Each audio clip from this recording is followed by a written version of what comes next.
then. Thanks for tuning in to this day 3 video of my time on the Overland Track in 2025. If you've got any questions about what to expect or what I had to endure on the track, feel free to put them in the comments below. Otherwise, let's get straight into it.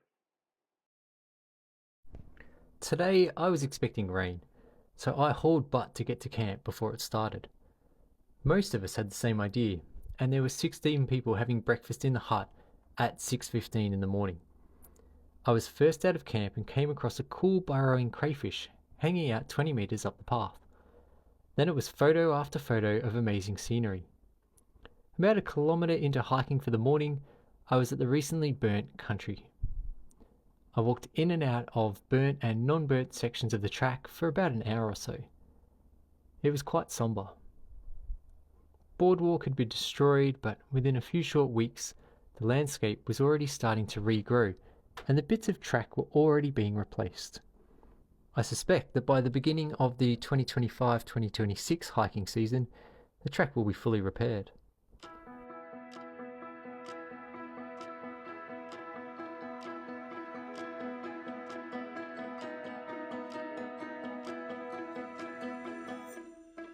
The track is in much better condition than when I walked it almost 10 years ago. So much nicer and easier with far fewer really muddy sections. There's still lots of rocks and tree roots to watch out for though, especially through the forests. Gaiters are recommended on the track, but I don't use them.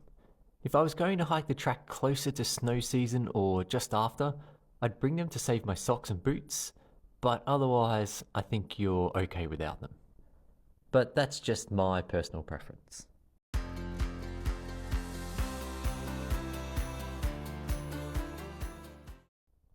Along the high ridge just before the descent towards Pelion Creek, I was able to get a bit of patchy phone reception once again. Just before 11 o'clock, I reached Frog Flats. Last time I hiked the track, we skipped Windermere Hut and camped here on the flats as we couldn't push on to Pelion. It had just gotten too dark. There were lots of leeches around. This time I stopped for a quick photo and pushed on. It was only an hour of fast trekking to camp from here. There were lots more photos as I hit Pelion Creek, and instead of stopping for lunch I pushed on, concerned the rain could hit before I made it to camp. By noon I'd reached Pelion Hut and the rain hadn't started. I was really relieved. I decided to set up my tent on one of the platforms and went and checked out the hut. There was a fireplace here and the wraparound balcony gave beautiful views of the mountains. Hot tip, don't dry your boots too close to the fireplaces. The heat can melt the glue and partially dissolve the adhesive, which risks your soles coming apart. If you do need to dry them, take the slower approach and keep them well away from the fireplace itself. This hut is also usually quite crowded because some people hike in for the day from a different entry point to the Overland Track, and then they use it as a base to explore other areas.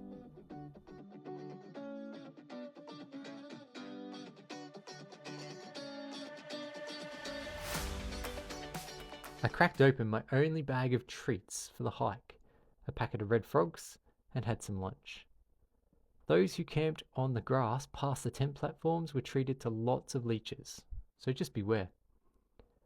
After my dehydrated veggie lunch, I set off for Old Pelion Hut, which is about an hour return from New Pelion Hut.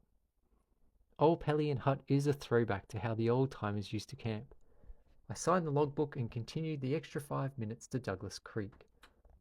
By then the rain had started drizzling, but I still dipped my feet in the water, and far out that water was icy cold.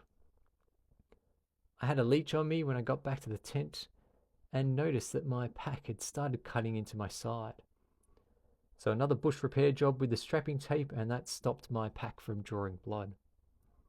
Today's finds included the crayfish, 9 fungus which will be included in a separate video, 3 construction workers already replacing burnt track, another petamelon, an echidna, a wasp nest at camp, and some amazing views of the Tasmanian high country.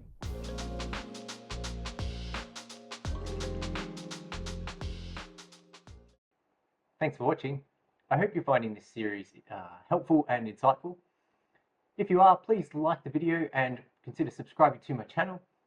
It would really help my channel to grow. The more subscribers I get, the more people that this gets out to. Thanks again, and see you on the next video, day 4 highlights and tips. Bye for now.